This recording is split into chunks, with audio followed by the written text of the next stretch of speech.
25 000 € d'excédent de travaux et d'imprévus sur cette maison juste derrière. C'est ce qu'on va voir dans cette vidéo sur le suivi du chantier Lambert 1 de Marc. Si vous n'avez pas vu la vidéo numéro 1, commencez par celle-ci, on vous met le lien en haut. Et on se retrouve tout de suite pour la visite et l'explication sur les imprévus.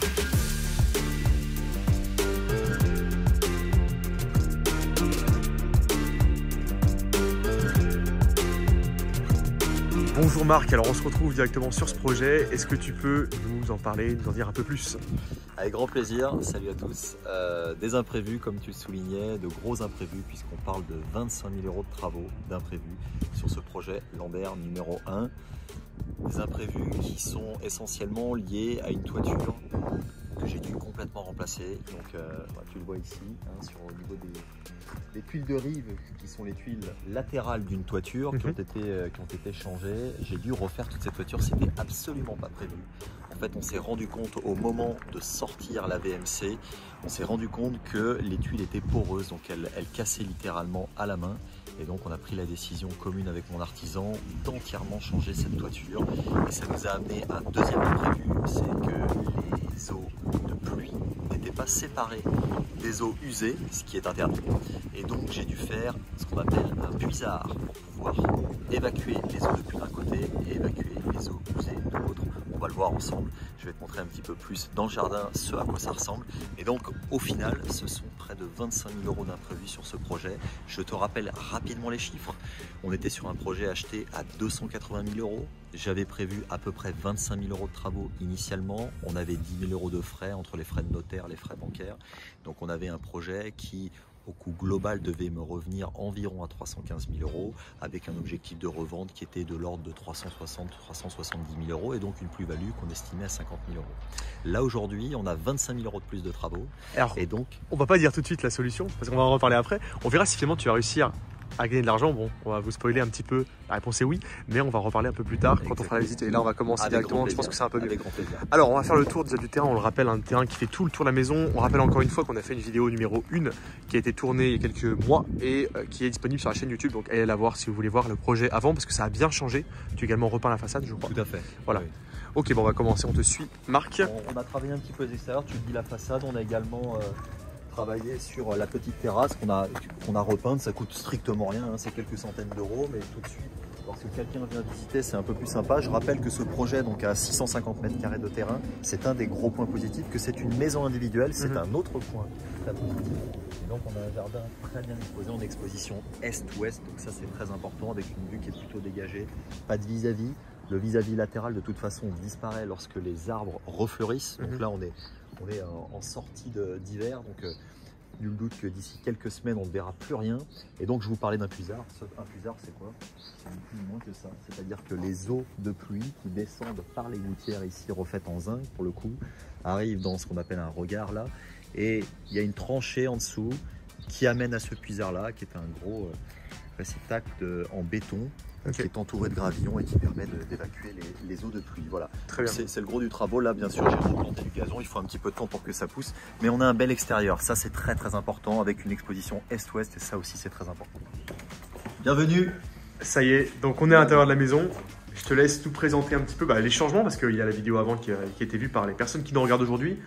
On va faire un tour rapide. Changement total pour cette maison, changement déjà de l'agencement, puisqu'ici, là où tu te trouves, il y avait une cloison. Donc on a battu cette cloison, on a ouvert entièrement le séjour. Là, je me trouve dans l'entrée avec une colonne montante électrique. On a refait bien évidemment le tableau entièrement. Donc notre colonne qui est là. L'avantage de cette maison, c'est qu'on a un grenier qui permet de passer toute l'électricité. Donc ça a été beaucoup plus simple pour faire toute l'électricité.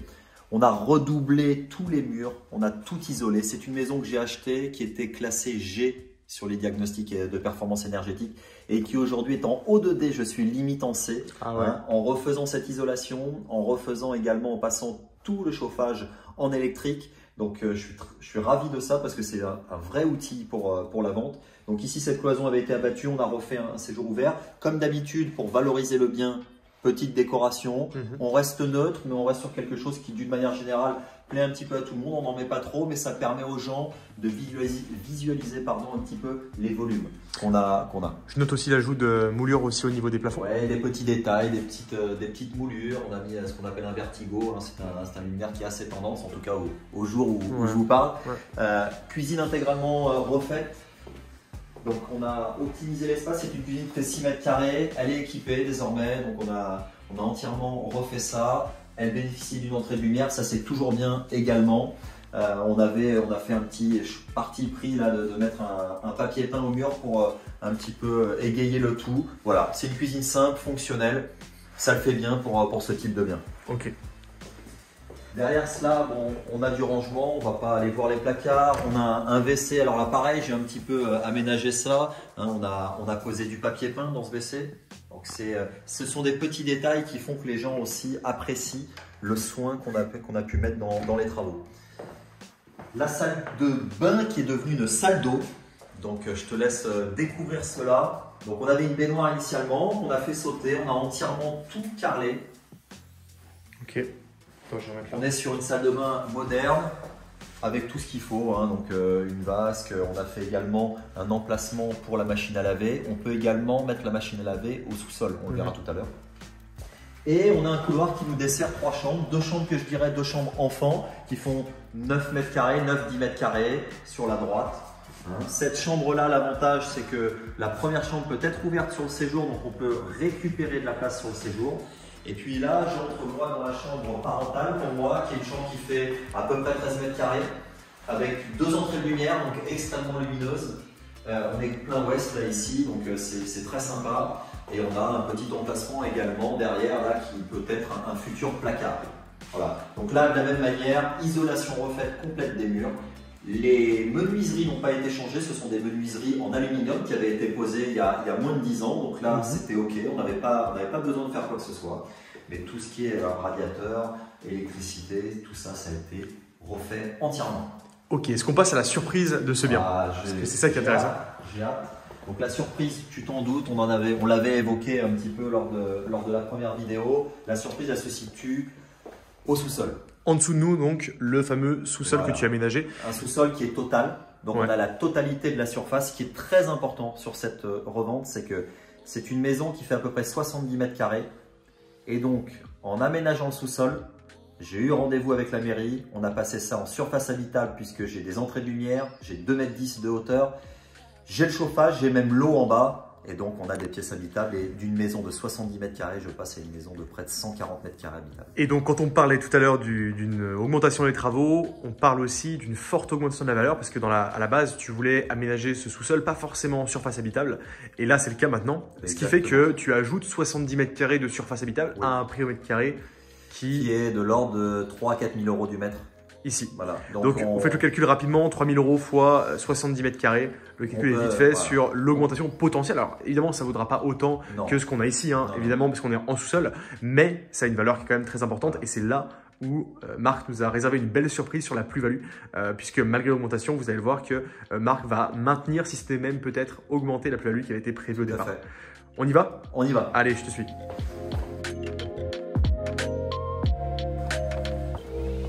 Je te rappelle que c'était un sous-sol qui était totalement brut, qui n'était absolument pas isolé, qui n'était pas chauffé et je te laisse maintenant découvrir. Gros changement là. Bon, ça résume un peu. Ouais, ça arrive.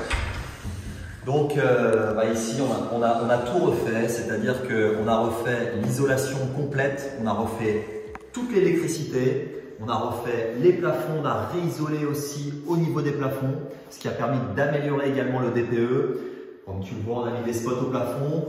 Sur des hauteurs de ce type-là, de l'ordre de 2 mètres, 2 mètres 10, je conseille de mettre des spots plutôt que des choses filaires qui vont un petit peu rabaisser le plafond. Ici, on se trouve dans une pièce qui fait grosso modo 35 mètres carrés, qui est une belle pièce avec la possibilité aussi d'avoir une entrée de lumière qui peut être potentiellement agrandie sous réserve de faire la demande d'autorisation qui va bien en mairie, donc une demande préalable de travaux et un permis de construire derrière, mais c'est tout à fait possible, c'est chose faite pour cette pièce que je te laisse découvrir.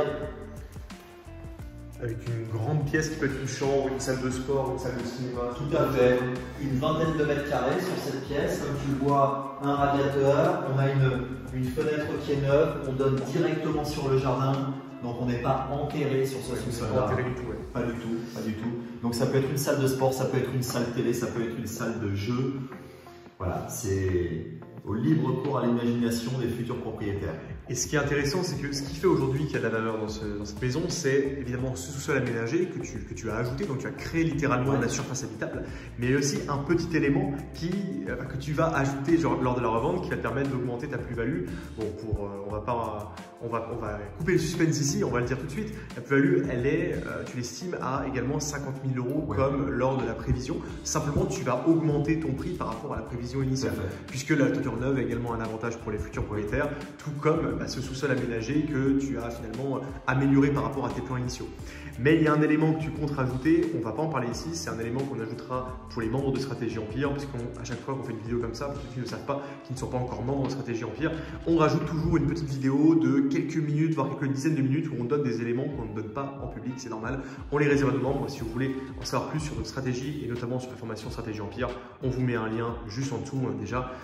Des milliers d'élèves qui nous ont fait confiance jusqu'à aujourd'hui, donc cliquez sur le lien en dessous, il y a une conférence gratuite qui vous la présente. Allez, on continue la visite, je te laisse reprendre. Avec grand plaisir, il nous reste une pièce, et non des moindres, à visiter ensemble, qui était l'ancienne chaufferie de la maison. Donc ici, j'avais une chaudière que j'ai fait désinstaller, je l'ai fait évacuer, on est passé en tout électrique. C'était une chaudière au gaz. Et donc on a aménagé également cette pièce-là entièrement, avec la pose d'un ballon, puisqu'on était au gaz précédemment, c'est la chaudière qui chauffait l'eau. J'ai fait installer également une arrivée d'eau, une évacuation ici, ce qu'on appelle une pompe de relevage, ce qui nous permet ici soit de faire une buanderie, soit potentiellement de faire une salle de bain. Ouais, donc ça rend vraiment le sol vraiment aménageable et vivable. Ça pourrait être un appartement quasiment. Ouais, et puis on a une entrée qui est spécifique. On peut se dire que demain, et c'est ma cible aussi potentiellement, c'est qu'un ado, il fait sa vie ici tranquillement, il a son entrée spécifique à la maison, on peut lui faire une cuisine, il y a l'électricité, il y a tout ce qu'il faut. On peut lui faire une salle de bain, on peut lui mettre des WC, il n'y a pas de problème et il vit tranquillement au sous-sol. Super, très bien.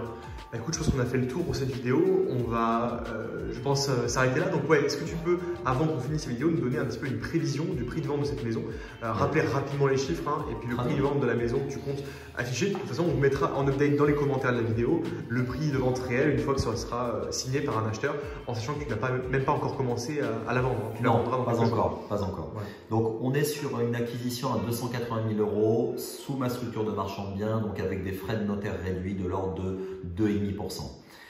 Ça nous fait 290 000 € avec les frais financiers et ces frais de notaire. On rajoute à ça environ 50 000 € de travaux, c'est un petit peu moins et je compte à l'intérieur de ça tout le mobilier que j'ai pu mettre là parce que j'estime que le mobilier, peut-être que je le vendrai en même temps que la maison ou pas. Ça sera l'objet d'une petite négociation, d'un ajustement avec les futurs propriétaires. Donc on est sur un coût de revient qui est de l'ordre de 340 000 €. Avec la toiture, avec la façade, avec tout ça. Avec la toiture, avec le puisard, avec la façade, avec l'intégralité des travaux qui ont été réalisés dans les pièces d'eau, dans la cuisine, avec le mobilier, le tout compris, on est sur une enveloppe de 340 000 €. Ok, au niveau de la revente, tu vas afficher cette maison à combien de niveau? Aujourd'hui, je pense afficher cette maison environ à 410 000 € en vente. Ok, et il y a la petite surprise dont on parlera pour les membres Stratégie Empire après, qui va venir jouer également sur la négociation, on ne vous en dit pas plus, mais c'est un élément qui fera que globalement tu estimes pouvoir la revendre. J'espère là, exactement. Voilà, très retrouver ça. Donc, ce qui veut dire que initialement, si on se souvient, c'était 25 000 € de travaux, on imaginait faire 50 000 € de plus-value. Et finalement, en optimisant un petit peu le sous-sol, on va se retrouver à quelque chose dans les mains qui va nous permettre d'avoir également une plus-value qui sera de l'ordre de 50 000 € et je l'espère un peu plus. Voilà. Très bien. Bah, écoute, merci Marc pour cette visite et pour cet update, puisqu'on avait fait la partie 1, on le rappelle, quelques mois, qui était publiée aussi sur cette chaîne YouTube. Merci Marc pour la présentation. Pour ceux qui sont encore là dans cette vidéo, je vous invite à aller voir notre stratégie pour justement générer un salaire avec une seule opération immobilière. Ici, on parle d'un salaire annuel, un très bon même salaire annuel, ou alors un salaire mensuel avec des rentes passives grâce aux immeubles de rapport. Le lien vers la conférence gratuite est juste en dessous et on se retrouve du coup directement dedans. Merci Marc et à très bientôt. À très bientôt.